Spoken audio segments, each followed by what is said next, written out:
This is National Native News. I'm Antonia Gonzalez. The Bureau of Land Management oversees more than 12 million acres in Arizona alone. And much like the rest of the West, it has public lands making up national monuments that hold value for tribes. As KJZZ's Gabriel Pietrazio reports, President Trump's pick to run the BLM pledged to respect them in his confirmation hearing this week. During his first term, Trump shrank the size of Bears Ears and Grand Staircase Escalante in Utah, only for President Biden to restore them and name 10 new ones.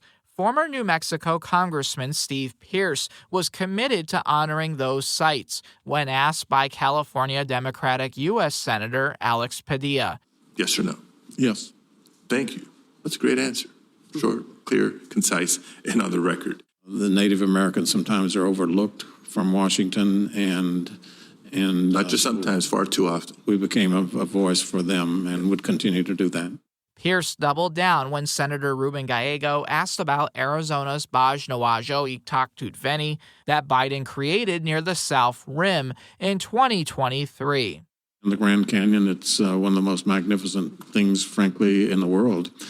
So we'll do whatever we can to work with you any way that's necessary. I'm Gabriel Pietrazio. Language educators in Juneau are working to create a master's in teaching program for teaching Indigenous languages at the University of Alaska Southeast. It would be the first of its kind in Alaska. KTOO's Yvonne Crumry reports. Tlingit language professor Kune Lance Twitchell talked about the possible future degree program during KTOO's Juneau Afternoon.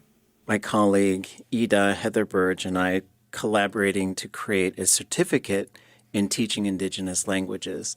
And as we look at how are languages taught in Alaska, who teaches them, what are their qualifications, what are they permitted to do in the current school systems? And what they're permitted to do is just not enough. The program would be for those who want to go into teaching Alaska Native languages to all ages. There are more than 20 distinct Indigenous languages throughout the state. This degree has to go before the Board of Regents. And so we're very hopeful that they will see the value in it, they'll see the need, they'll see the demand. He said that while Southeast Alaska Native languages have endured and continue to grow, they should still be prioritized, and with urgency, by schools and communities. But to be able to get to that is going to take some monumental shifts in the way that we do things, which is really hard today, because one of the things that a colonial government likes to do is pretend that there's no time, there's no money, everything's already spoken for. Twitchell said this program would create more pathways for educators who can advocate for time, money, and effort to go into revitalizing Indigenous languages.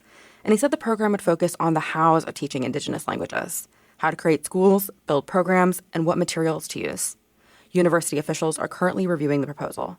After that, it'll be up to the University of Alaska Board of Regents to decide whether to approve the program. I'm Yvonne Crumry. A 17th candidate has entered the Alaska governor's race. Mita DeWitt is a traditional healer drawing on her Tlingit heritage. She teaches at the University of Alaska. She's running as an independent candidate, unaffiliated with any party. I care about our future, and I care about the way that we steward our lands and want to see a state that has a thriving ecosystem and healthy communities that can live in perpetuity. In 2021, DeWitt chaired a campaign to recall Governor Mike Dunleavy. The petition gathered more than 60,000 signatures, but fell short of the number needed for a recall election. Her campaign website lists a wide array of priorities, from cost of living to healthcare to the state economy.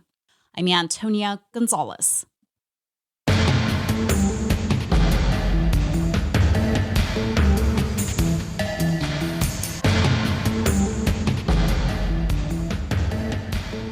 National Native News is produced by Kawanak Broadcast Corporation, with funding by the Corporation for Public Broadcasting.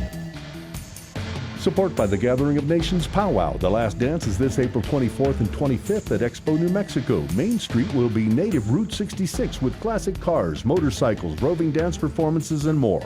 Tickets at gatheringofnations.com and at the gates. Hear that? Tribal college faculty do so much, one can't say it all here. Nothing but respect. Visit mostthoroughdjobdescription.com. The American Indian College Fund supports this program.